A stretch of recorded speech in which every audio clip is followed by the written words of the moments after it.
Hello, everybody.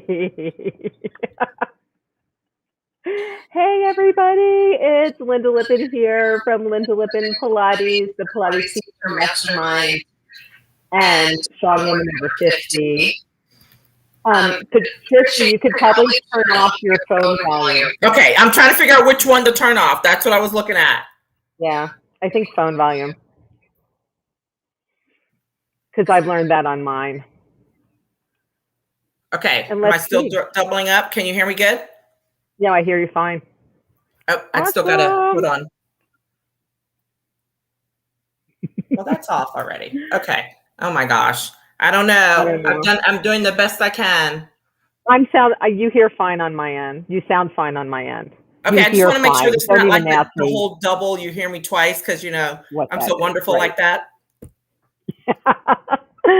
So, everybody, today we are here for Networking Secrets Unveiled with Patricia Hayes. Now, Patricia V. Hayes, you are just a powerhouse. Oh, you're so kind. You are. So Patricia has been a licensed attorney for 27 years. She currently serves as an executive advisor, career empowerment coach, and authentic networking strategist.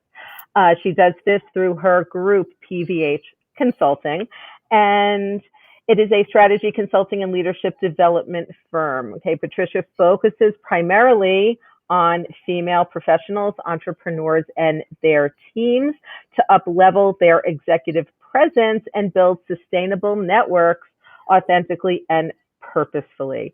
Patricia comes from this great background where she's done law firm, she's done lobbying on the Hill.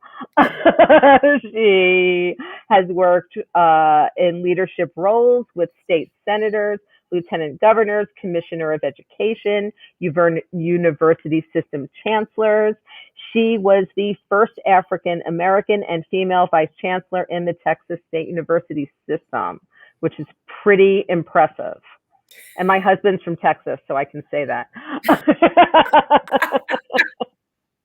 Now, Patricia's here today specifically to talk to us about networking. I have, and I'm going to, of course, allow Patricia to introduce herself as well, but Patricia and I are in the same networking group. You've all heard me talk ad nauseum about the Advanced Women's Network, Yes.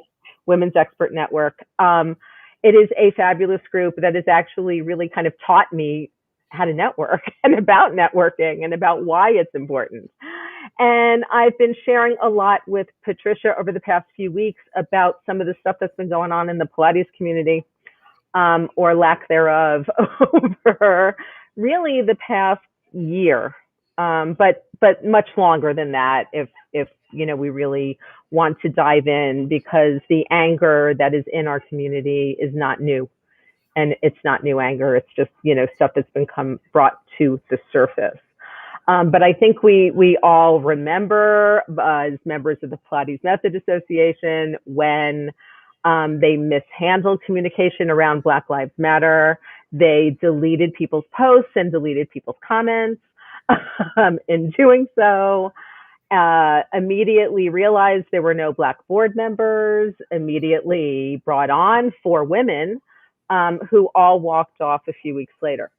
And now we're sort of in the middle of a time where I think a lot of Pilates professionals are feeling extraordinarily unmoored, both Yeah. from our brick and mortar studios, the ability to work the way we're used to working, and where when we try to deal with each other, seriously, in any kind of commiserating or positive way, it ends up devolving into discussions about who trained us, where we were certified, what kind of equipment we teach on, and kind of nothing that has to do Right.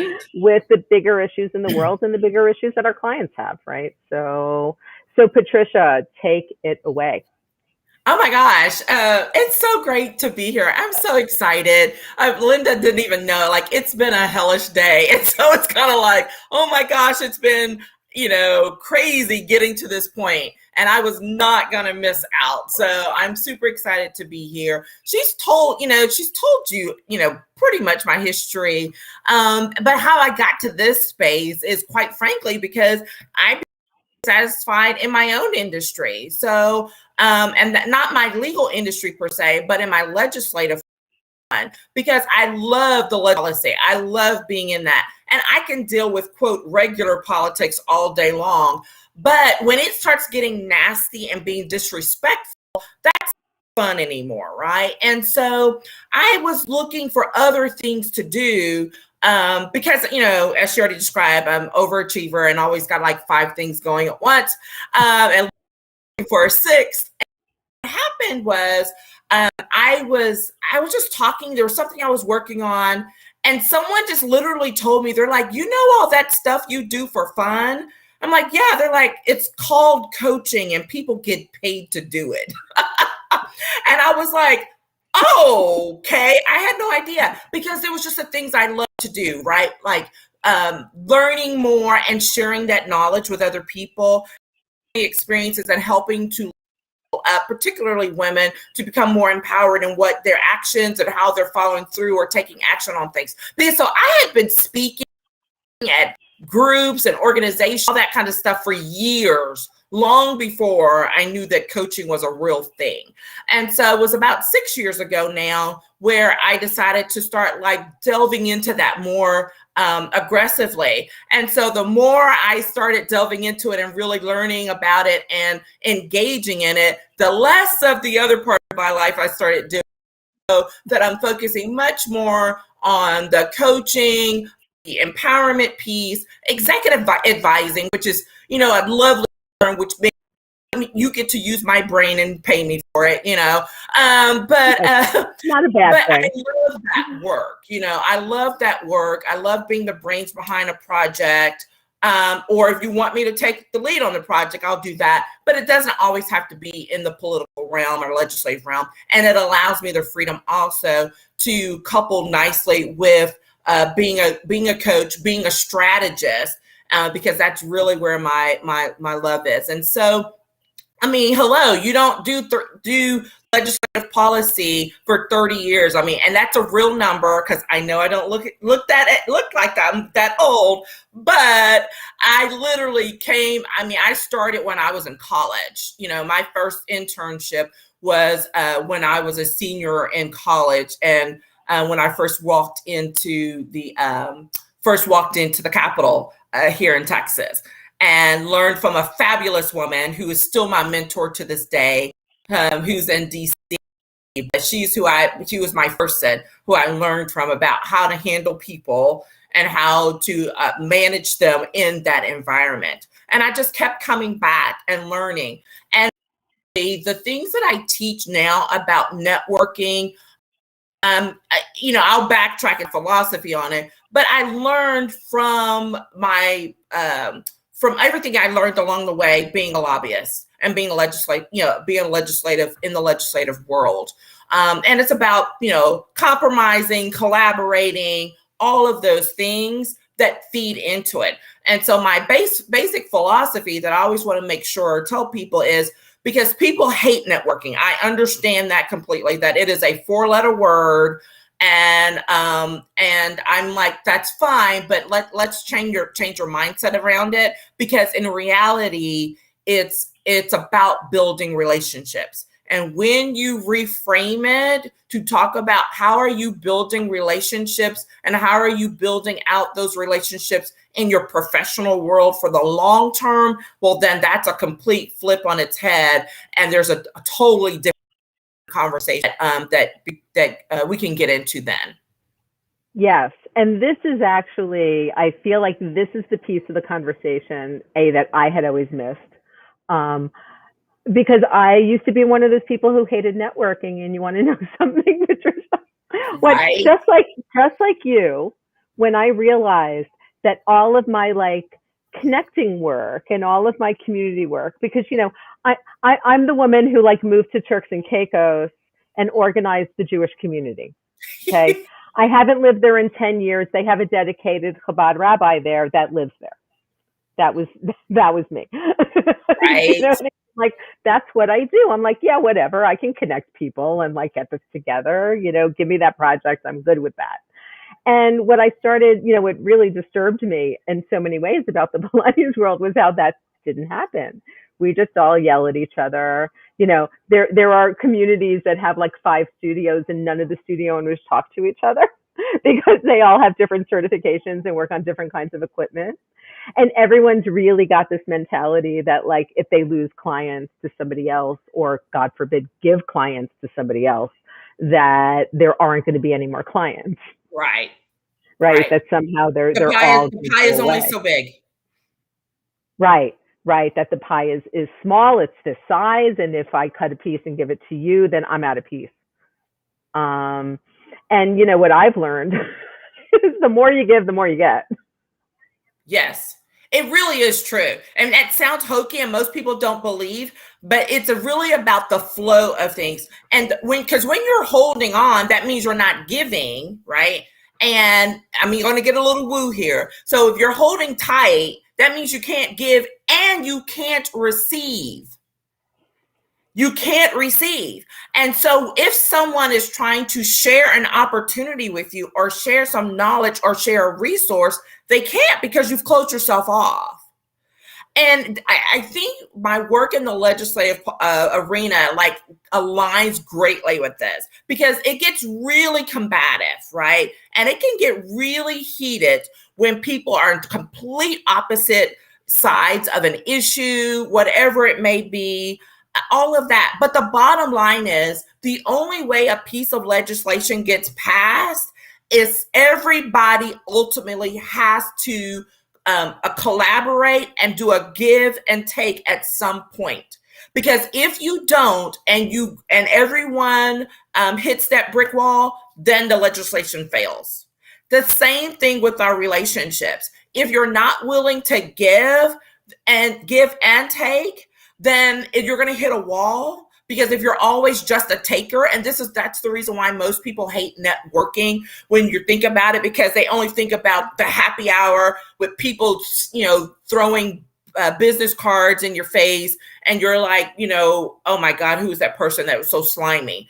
Don't even think that way, right? Because yeah, that is slimy. But when you think about how can I get to know this person better so that I can figure out how I can help them and add to their professional growth in some way, then it flows back to you in ways I just can't even begin to explain.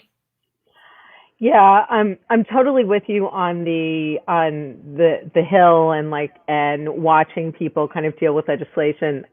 What a lot of folks nowadays don't know about me is that I was the chair of the Women's Caucus of the State University, of the Student Association of the State University of New York, and was vice chair of the Women's Coalition for the United States Student Association, which actually I believe is revamping itself this year.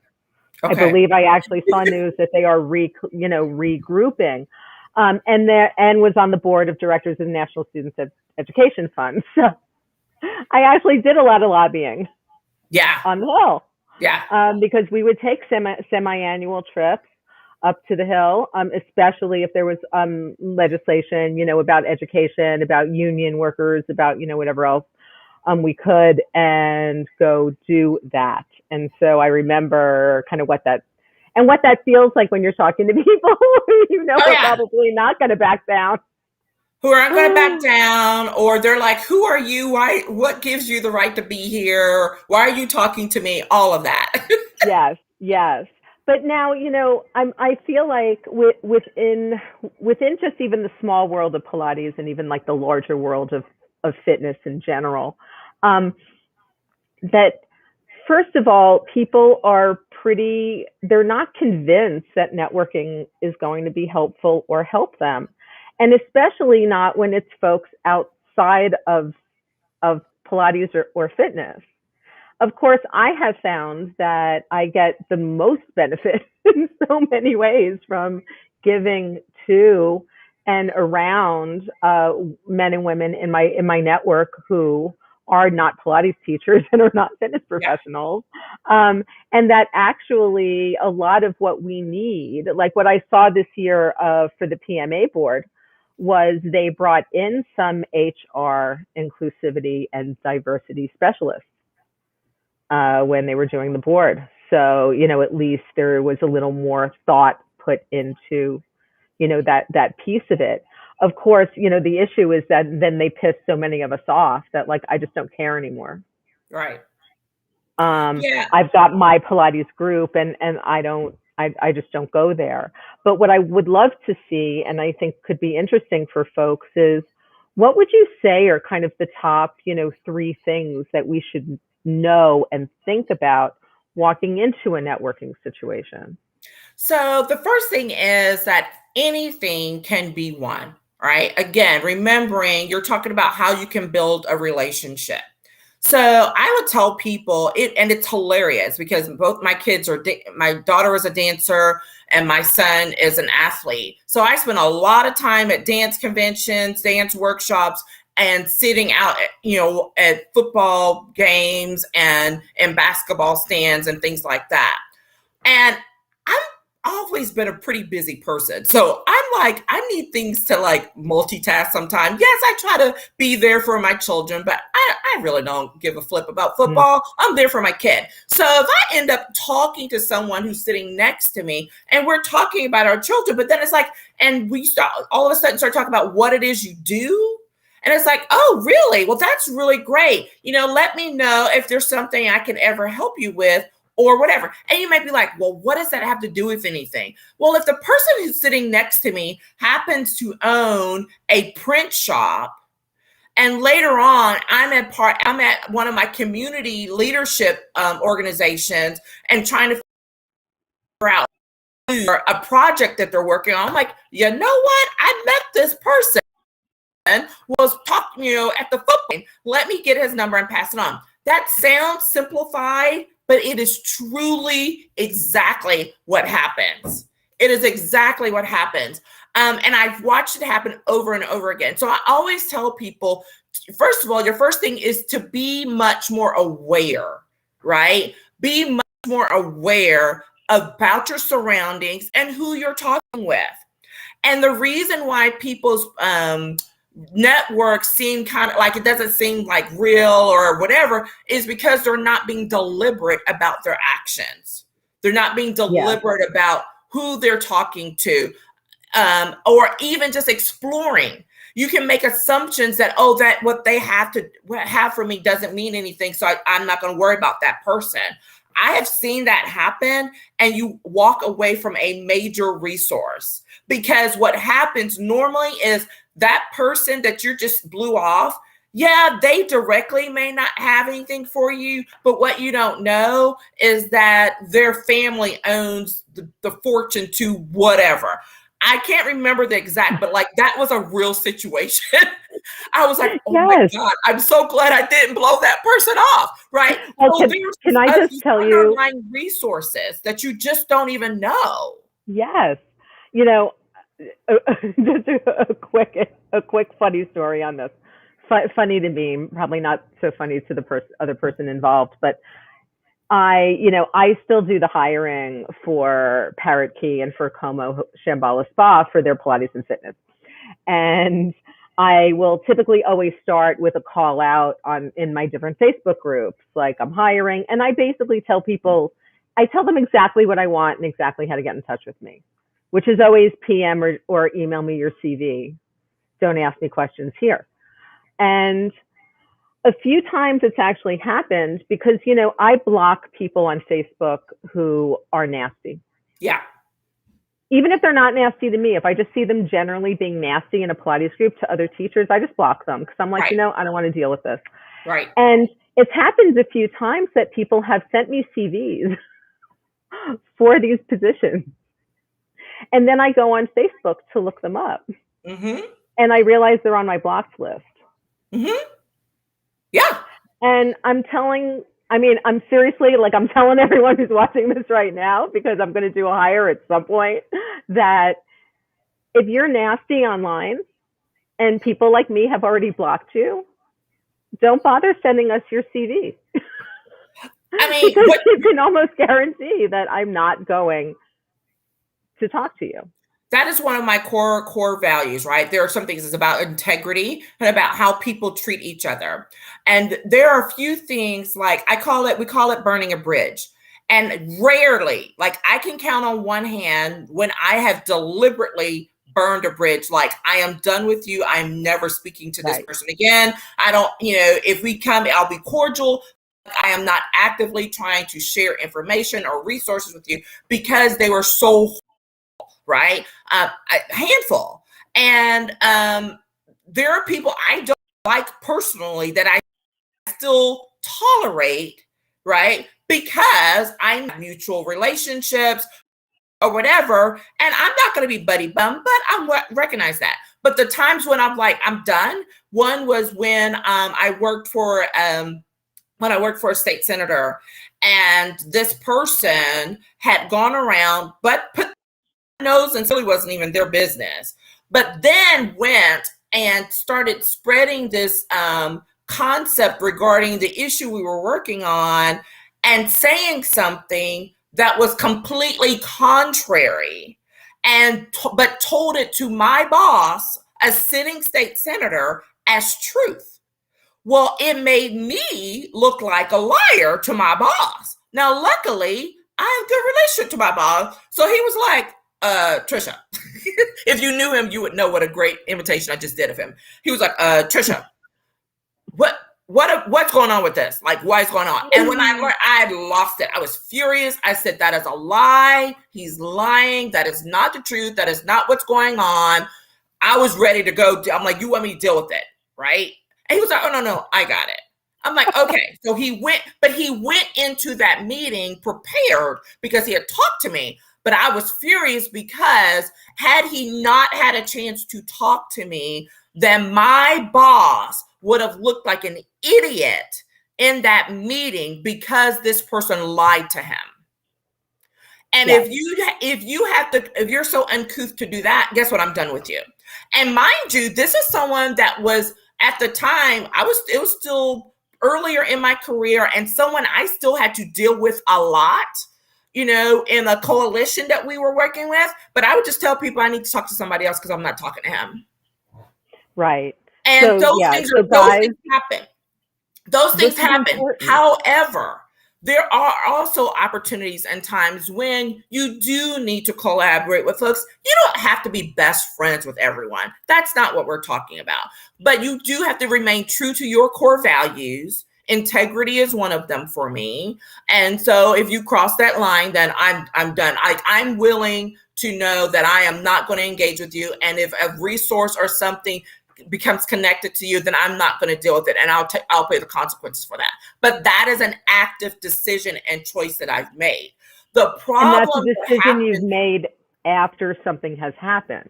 It's not just like, I won't talk to Joe down the street who has another Pilates studio, even though I don't know her and she might be perfectly lovely. Well, and here's the thing. So a perfect example to that is my first job out of law school was working for a teachers association. So that was my first lobby and legal gig. And so there are competitive teachers associations here in the state, at least 3 or 4 other ones. So we were always vying for members, trying to get the status, with the legislators and all that kind of stuff. But the bottom line would come when there was an issue that was facing or addressing teachers as a whole, whether we liked each other or not, we had to get on the same page, right? We had to put away those differences and reach a compromise of whatever core piece we could in order to present a strong front. Otherwise, none of us would win. The same things applies in Pilates or any other profession. If there are people or things where you're like, we don't agree on this, we have different styles, you have different teaching methods, all of that, that all may be true. But that does not mean that, if I'm, a Pilates, expert in A and Linda is an expert in B, that does not mean we can't have a civil conversation about about not just the nature of the industry, but like how we can help each other thrive in the way where we are. Like it truly is not impossible. And that's a matter of individuals coming to terms with, hey, most of the time it's not the other person that needs some work, it's ourselves. Right? We got to do some inner mindset work on ourselves so that we can be willing to enter a conversation. And that's what's really important, because that's what it's really about. When you're building relationships, it's about having conversations. It's not about agreeing all the time. It's about having that healthy discourse. Or if you know, because you never know, let's say there's a speaking opportunity that comes up at a convention, and the panel they want is a diverse panel of different people. So what's going to happen? The panel won't happen if they can't pull people together. But it could be beneficial to all of you, because that is a visibility opportunity for everyone involved. Those are the things that I have to remind people. It's like, hey, this is a bigger picture. And you have a business that you are trying to run, that you're trying to support, and you need to make sure you have a diverse set of resources to leverage in order to continue to achieve the growth that you want. Right. And I think that, for Pilates especially, a lot of what we do and a lot of our growth is obviously based on client success, right? Right. I mean, for you too. I mean, no coach or instructor or whatever is getting paid unless our clients are successful. That's the whole end game. And the fact of it is that there are really good teachers from varying styles of Pilates, right, who can help each other's clients. And it's kind of funny to me because I when I taught in studio, I used to specialize a lot in diastasis recti and postnatal, because I live in Tribeca, which in New York City is like the area of the large young family. We have a lot of women with disposable income and some time with diastasis and a lot of children. So I did that. I don't do that as much anymore. My focus now has moved more to Pilates teachers and to women with osteoporosis and, women in our demographic. So I have a list, of folks who I refer the diastasis people to, both in studio and online. And it's very interesting to me when I looked at that list, because it's teachers from varying backgrounds. They're from totally classical to totally contemporary, but they all get great client outcomes. Yes. So I'm like, you want to know something? Like, this person might not teach it exactly the way I would, but their clients do really well. So, I'm totally happy with you going there. And, that's where we kind of get into this weird kind of divide. Like when Pilates teachers meet, the first things we ask each other is, so who trained you? Mm-hmm. Where were you trained? There isn't any, we don't make any assumption that like, we're all just like people teaching Pilates and trying to help our clients out. No, it's a different conversation, right? I mean, hello, I'm a lawyer. First thing, where'd you go to law school? I'm like, really? Right. Like, do you want to see my GPA? Do we need that? Mm-hmm. Yeah. So, and then, then the problem though comes when we're in networking situations outside of the Pilates community. Yes. Because no one out there really cares. Exactly. That is very much like an internal issue. Right. Nobody really cares from a client perspective or from realistically other businesses. If you're talking to folks in finance, they're interested in how they might be able to leverage your business to make more money, right? If you're, whoever you're talking to might have a different angle on what it is, but nobody cares about that kind of internal stuff. And that's where Pilates teachers get lost, because then we're like, if you haven't done the work on, your core values and your business mission and your ideal clients and knowing who you serve and your elevator pitch, quote unquote, you walk into a situation like that and you just don't even know what to say. Right. Yeah. Yeah. You don't know what to say, or you focus in on something that can be taken as negative, right? Because you're like, you start focusing on all the differences. People don't care about that. They want to know more about you. Honestly, I'll be honest. A lot of times when I get started, it's really funny because I know people are like, aren't we here to talk about business? And I learned this from a colleague of mine, because we would go in and I'm always all prepared, like, okay, let's get down to business, whatever. And his first question to me was like, hey, how do you do it? How's the family? And I'm looking at him like, what? And that is a lesson I learned many years ago. And we might spend 20 minutes talking about that kind of stuff before we get to the business of it. But on the back end of it, the business part, most of the time, doesn't take that long. But all of that 20 or 30 minutes we spent beforehand, we just built a relationship. We just made connections, because the next time we follow up or follow through, I can be like, hey, how's your daughter? How did that performance go? Right? It's about, or it's sending a note, sending that note to be thoughtful. I'm like, or, hey, I saw this and thought about you because you said you guys were thinking about going to Italy next year. I saw this article, thought you might be interested in. It's right. Those quote little things that endear you to people, because you're being what people remember. Human. Yes. And that's, I was just thinking, like, when Suzanne's book came out, right? Our friend Suzanne Mariga. And I immediately sat there and I had this kind of short list of the minority-owned Pilates businesses that I know, some people who I train, some people who are colleagues of mine here in New York, some folks from other places. And that's what I did. I just immediately started just sending Kindle copies. Yeah. With the book. And I was like, these people need the book. Like, all these folks need the book. And I was like, I don't care. Like, you haven't heard from me in 5 years. It doesn't matter. You need this book. And here's your Kindle copy, by the way. And then I thought, it helps them. It helps her. And at the end of the day, from my perspective, the larger number of successful Pilates businesses and practices that we have, the better. Because I'm telling you, in this pandemic year, man, Pilates teachers are doing financial planning. They're selling real estate. They're like doing all kinds of things that don't involve helping clients feel and function better. Right.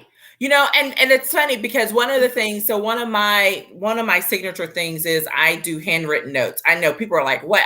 Yes, I still do handwritten notes. A little less during this pandemic when we had our lovely little fiascos with the post office. But right. That made it a little hard, and also with people not being in their offices. But I've always done that.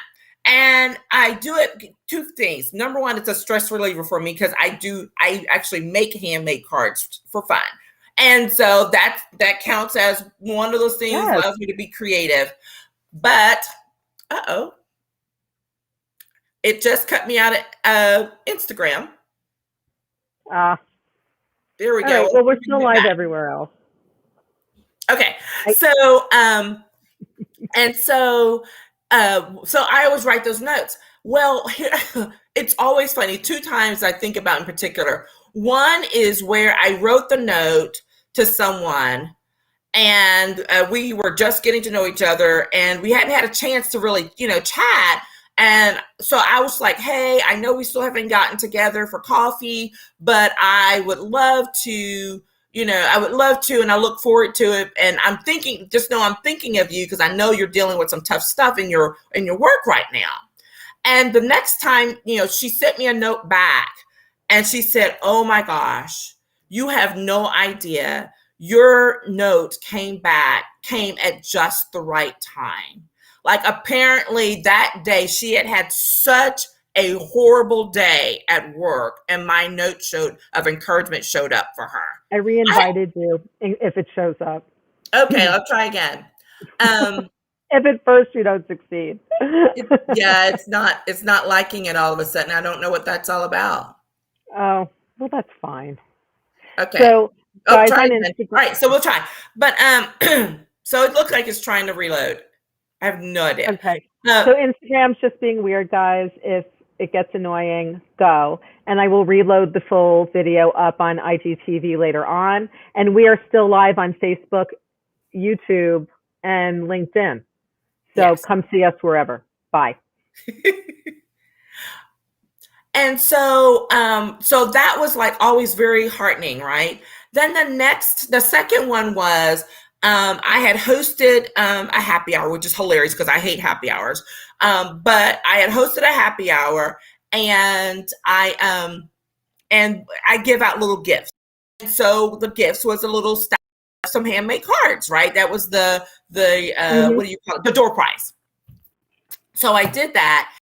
Then and so like a week later, all of a sudden I get this card in the mail, and I'm like looking, I'm like, ooh, that's nice, you know? And I open it up, and it literally takes me like a split second before I realize that's one of my cards.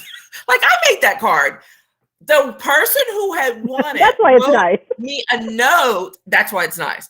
She wrote me a note back in the card that I made and sent me a note back saying, thank you for the work that I was doing. And I get thank you notes for my thank you notes, y'all. I was like, that is so crazy to me. But you never know when the littlest thing that you do, reaching out to someone who you're connected with, you never know when it's going to influence them, when they need that. And then those are people who will come back. Those are people who will refer you to other things and other people.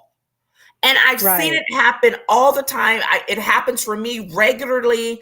And that's why I always tell people, focus on being genuine and authentic.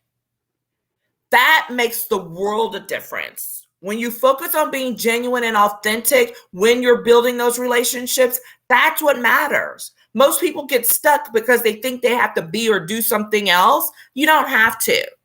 Right? Do what works and is natural. Yeah, sometimes you do need to stretch, right? Because there are people who will cheat and like, oh, I'm just going to stay in my little hole over here. No, you got to stretch.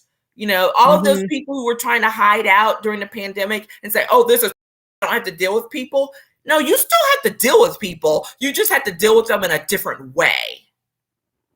And you would do yourself a disservice by hiding out, because guess what? This pandemic was never going to end. I mean, was never going to last forever. So you have to be able to interact with other people, even post-pandemic.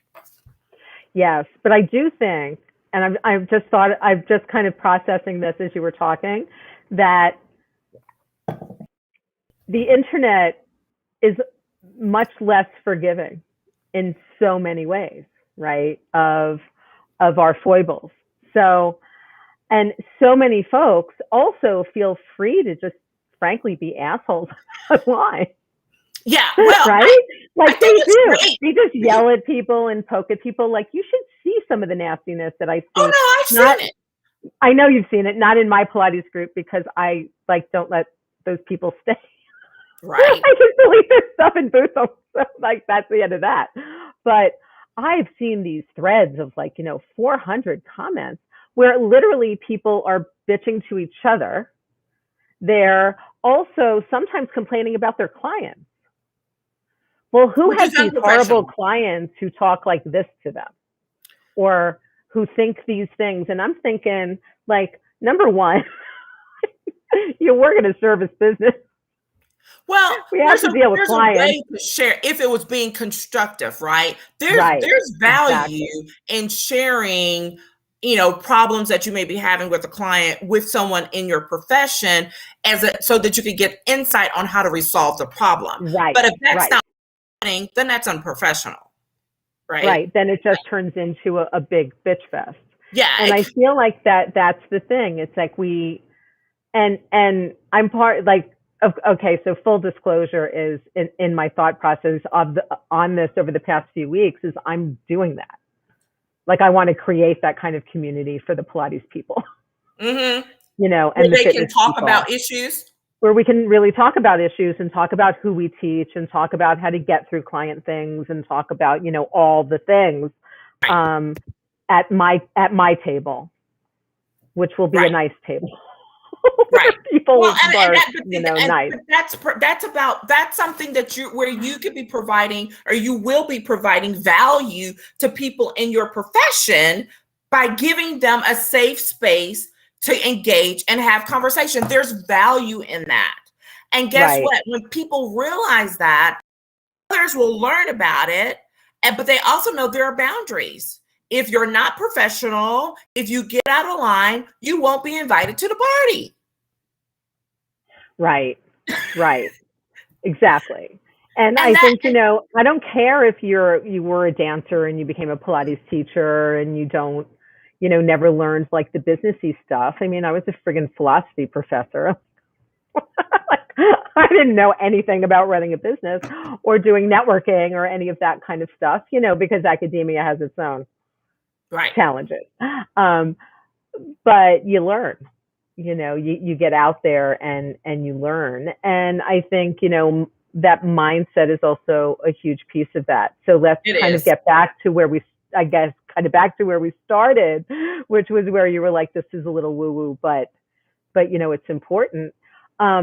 That, we come to the table with such limiting mindsets. It's like, first of all, we feel like the percentage of people who need Pilates or need what we're doing is tiny. It's kind of funny because I remind my clients all the time, Patricia, that at the end of the day, no one really needs a personal trainer, right? I mean, like, really needs. Mm-hmm. You can go on YouTube, you can go to the library, there's stuff on Netflix, there's instruction, and actually decent instruction available free all over the place. Right. But people who need specific help, want a specific problem solved, want to do it in the most efficient way possible. One high touch. It's about, we are human beings. We want to actually be able to connect with people. Right. And I think, it's a mindset shift when you realize that people really are buying Pilates and services like we teach based on value. It's not a need. It's not a necessity. It's not. We all like to think that like our clients would all die and fall apart without us, but realistically, probably not. Right. Are they doing much better with us? Yeah, they are. That's why they come. That's why they stay with us. Right. But when I started to think about it in that way, then my approach to thinking about my programs and my services and my interactions with clients and my interactions with other teachers changed. Yes. Because suddenly I realized that, clients are choosing us all based on personality, based on what we bring to the table for them at that particular moment. You and I have both had the same business coach for a while, both have decided, after that to go with somebody else because we realized we needed somebody else. In the Pilates world, when we reach that like shift to somebody else, we get all freaky because we think they're like, no client will ever replace them. And why would they go to that person? Absolutely a limiting mindset. That's the pie is only so big, as opposed to you can make more pie. Let's go in the kitchen and bake it up. Go get you some stuff and go make some more pie. Right. Exactly. Like all of a sudden it's like, oh. And if I run out of some ingredients, I'll call Linda. Hey, Linda, you got some sugar over there? Because I need some sugar. I'm making this pie so that we can get some more business. Oh, well, hold on. Let me go get that sugar for you. How much do you need? That's the way it should be. Yes. It's kind of like we're the neighbors on our floor, even in our, big fancy apartment building in New York, where if you need a cup of sugar or some sea salt or like whatever, we probably have it. And we just always let people know, just knock on our door. Like, we're fine, come get it. And so few people do that, it's like, it's just so interesting to me, but our neighbors love us. Well, one of the things that's funny for me is people are always like, and I used to get teased by one of my bosses. They were always thinking I was looking for another job. And I was like, I was never looking for a job. I was always just reading the backs of the bar journals and all that kind of stuff because I like to keep up with what people were doing. right? I just keep up with what they were doing, where they were, and then I'd reach out and be like, hey, congratulations, and then whatever. And it just, because it always paid off. It always. And so that said, one thing that I'm known for is people know that I'm one of those people that like, I literally just, I read and keep up with all kinds, a diverse amount of information just because, right? Because I'm like, that's just who I am. So you would be surprised, you would be amazed at the random calls or text messages or messages that I get from people on any given day asking me about X, because they have learned to trust me as a resource. And even if I can't provide the information for them directly, I will know how to go get it for them or direct them in the right way. Yes. I can't think of anything worse, actually. Here, a quick client story. I had a woman who came into me several years ago, had twins, had a pretty severe diastasis. First Pilates studio she called, they told her that they specialized in this. When she got to the session, the teacher didn't know what it was. Wow. Okay. So there's, one problem. Then I have another client who's also an attorney, and she randomly scheduled a free consultation on my website. First question she asked me, can you fix my diastasis recti with exercise, with Pilates? I was like, no. Surgery fixes your diastasis recti. I said, can we kind of get it to a place of tensile strength where you're functional and not leaking and, your back's not hurting and you can wear like a mummy dress in public? Yes, that I can do for you. And she was like, great, let's make an appointment, because the 3 people she spoke to before me all answered yes to the can you fix me question. And she wasn't dumb and knew that the answer was no, but kind of wanted to hear what she could possibly get. Well, because that's an integrity issue, right? That's an integrity issue. Right. And again, there's like core values, in the door. Right? But you hurt yourself long term, because that rule is still true today, which is people will spread bad news way faster than good news. Right. It's still true. It's still true. It's like me getting the calls. I get them all the time. Oh, can you come? You're a lawyer. Can you help me with X? No, ma'am, I cannot. I don't practice criminal law. I don't practice intellectual property. I don't practice all of these things, because people think, oh, you're a lawyer, you should be able to do it. And if I just told them that, first of all, it's unethical. It's unethical. Right. I have no background. I haven't put the work in to learn. I can go learn a new area. That's one thing, but I have no background in that. So I can refer you to someone. If there's a certain little aspect of it, I can help you to a certain point, but I will not do that, because that's not what I do. And I've had family members mad at me because of that. I'm like, well, you're just going to get over it. I bust behind for my lawyer, and I'm not going to lose it for malpractice because you're trying to get me to do something I don't do. Well, and the issue there, Patricia, too, is that, you can see I've seen what that looks like. Like, I went through a personal bankruptcy a bunch of years ago, was actually sued. And to have an attorney that completely specialized in that and only that was so reassuring and so helpful. And the interesting thing was that the people on the other side had just a ridiculous amount of, tons of money. And they were using basically their family kind of house general attorney. And he actually made several mistakes. Yeah. That probably, at the end of the day, the whole thing kind of fell apart anyway and all fine. But he definitely made some mistakes there that even I saw, let alone, and then of course my attorney points it out because, because he could. That's but I was just like, wow. And it was like, that was the issue, was simply that they didn't they could have brought somebody in who specifically specialized in that.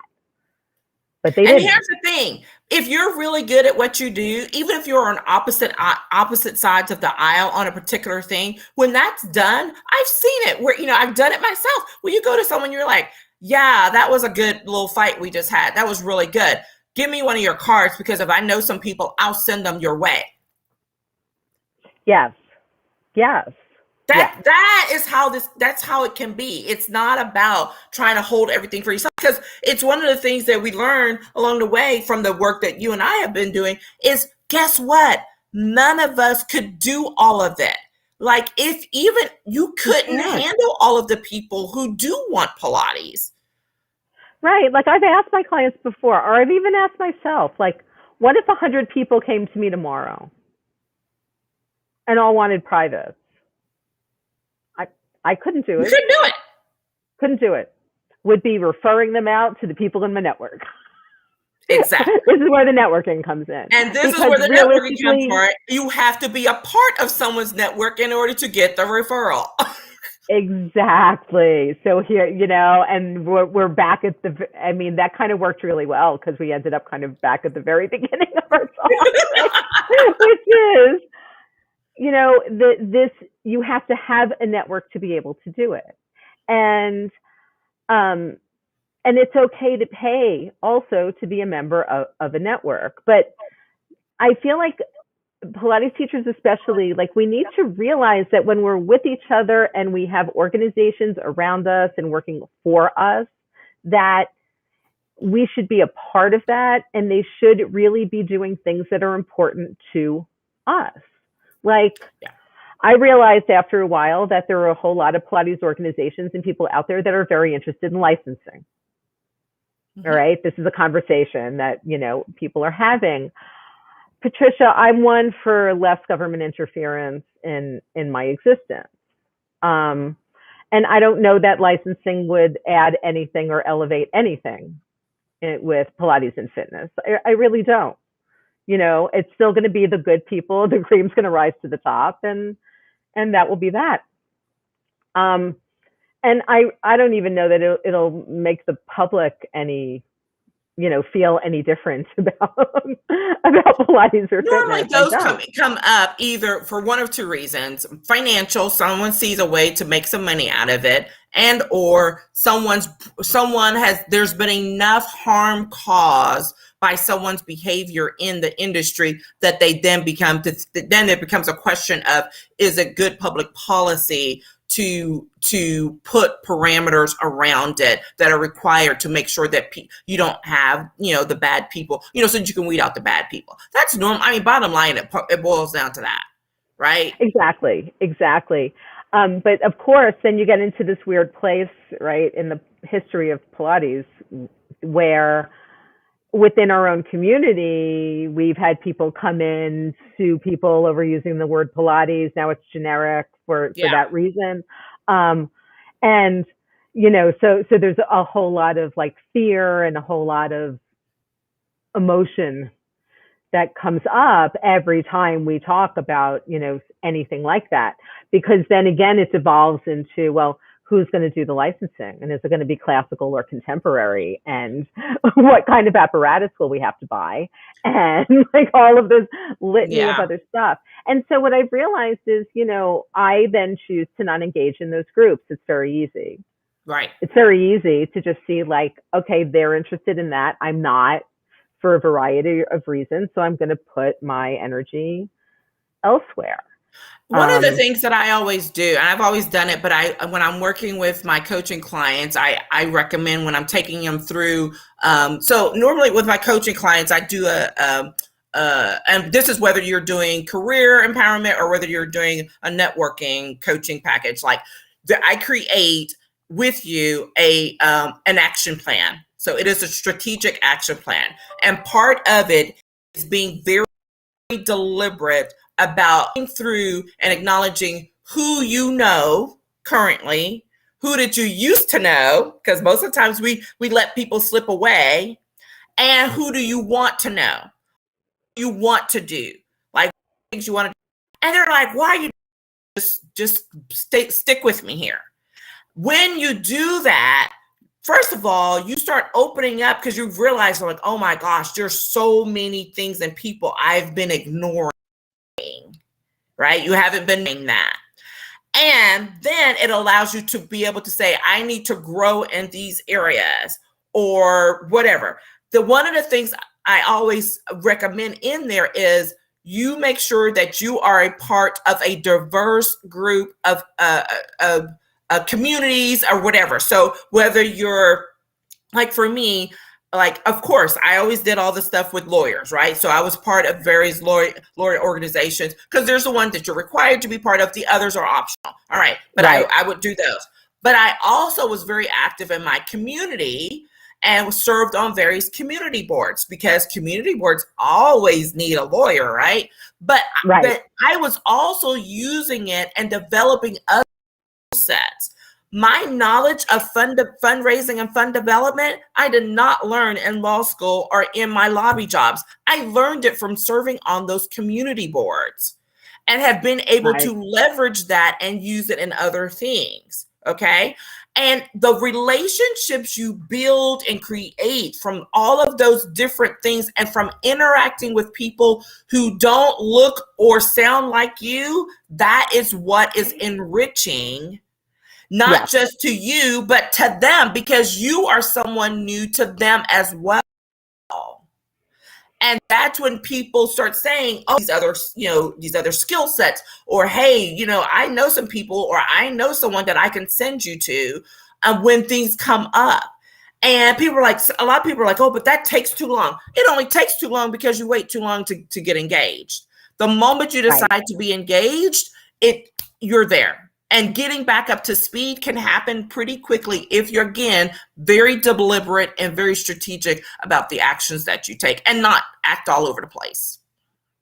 Yeah, I think that's really, it's being strategic and being deliberate. It's doing that kind of back of house work. Once again, getting solid on who you are and who your business is and who you're serving and what you do, and then going out and meeting other people. Yeah. It's, that's how we find new clients. That's how we find new sources of referrals. That's how we find people to refer our clients to. That's like how we find people to come in and help, teach our clients about things. Now, Patricia, you have a workshop coming up, do you not? Do. Yes. So Patricia is doing a networking masterclass on diversifying your professional relationships. I am. And this is one of the specialty ones. I've sat on the idea for over a year, and it came from everything that's gone on in the course of the year. And I was like, I'm not sure, but I decided, you know what, it's overdue and it's time. And from the perspective of engaging with people who, again, don't look or sound like you, not just based on race and ethnicity, but gender and industry and all of those things. Because guess what? You can't get a diverse a relational network if everything's vanilla. Like, if you banana split, you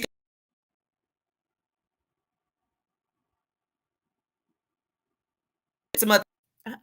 Are we still there? Yeah. Okay.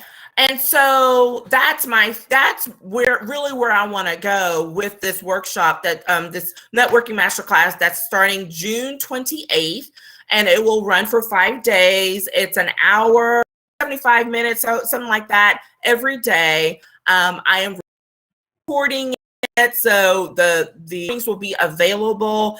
And this is one of the things, I hope variety of free things all throughout the year. This one is not. There's a fee, because I really want people to be intentional and be deliberate and really want to be there. And so, but it's next to nothing. It's $97. And because I'm also bringing in other people, I'm bringing in a DEI expert to help level set the conversation at the beginning before, because I am not a DEI expert. That's another thing. I'm like, just because I'm Black doesn't mean I know everything there needs to know about that. That is a specialized area. I've engaged in some of those things and whatever, but that's not my area of expertise. So I'm bringing in someone who that is their area of expertise to kind of level set, and we'll have a conversation about that. And then I'll share in the context of that what it means to and looks like to diversify your relationships, and how it's not as hard as people try to make it out to be, and how we have to be willing to be uncomfortable doing something new, reaching out to people who are in different spaces, and all of those things. And our lovely today, Linda, is going to be coming on to share, because when I heard about some of the different things that were going on in the Pilates world, I was like, this is perfect example. This is a perfect example of value in making sure that you create diverse relationships, or it can blow up in your industry. And so that's it. I'm super excited about it. The links are in my all my social. So on Instagram, I know we're not there right now. It's PVal Hayes, or on Facebook and LinkedIn. LinkedIn is Patricia V Hayes. And I'm happy to, just look me up, and you should be able to find me on any of those things. Or, hello, my website, patriciavhayes.com, and links to all the social is there. Great. And I'll put a link to your website, and I'll put a link to the masterclass registration page under the video, so that people will have access to those. But yes, I really encourage you guys to take this diversity and networking masterclass. I can't think of a better person to teach it. You're so kind. Seriously. Thank you.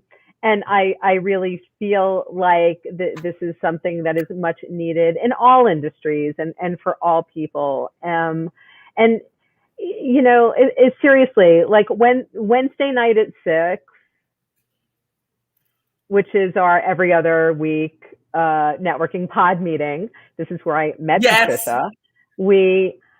It's like that comes up, and even though sometimes it's kind of a pain in the ass, and I got to fit it in, and it's like a thing, I wouldn't not go. It started out as kind of I got to do this, and now it's really is, and I get to do this. And some of it is really watching all of us, myself included, really being able to kind of hone in on our businesses, on our missions, on our target audiences. We're watching everybody in the network kind of present what they do and how they do it, so we really have an idea. We spend time after the meetings thinking about who we have, who might need this person's services or be of service to this person. And we really, it's thoughtfully done. It's so well done. And I'm hoping to, bring some of that energy over into the Pilates world. But I really, guys, I'm going to be there, in Patricia's masterclass. And, I think it would really help a lot of you guys. And for under $100, you're really never going to get Patricia for under $100. This is true. It's not going to happen. It's getting me for under $100. But that happens on really rare occasions, and that's that. So I really I wish you luck with that. I'm very excited to see a piece of it. I'm super excited about it too. Awesome. Well, guys, we've gone over an hour. We could just talk forever. We could. I know. Linda and I figured out. I'm like, I'm going to be planning another trip to New York soon, and we're clearly going to have to get together and chat in person. Yes. So everybody, have a great rest of your Thursday. As always, thank you so much for joining us, for following me. I will be putting the links to all of Patricia's, to the upcoming event and to her website in the comments. I will also put another link to the advance in the comments. I don't believe it's open right now, but you can put yourself on the waiting list for when it reopens. And I will talk to you all soon. Have a great night. Patricia, hang out for a minute. Okay. Bye-bye.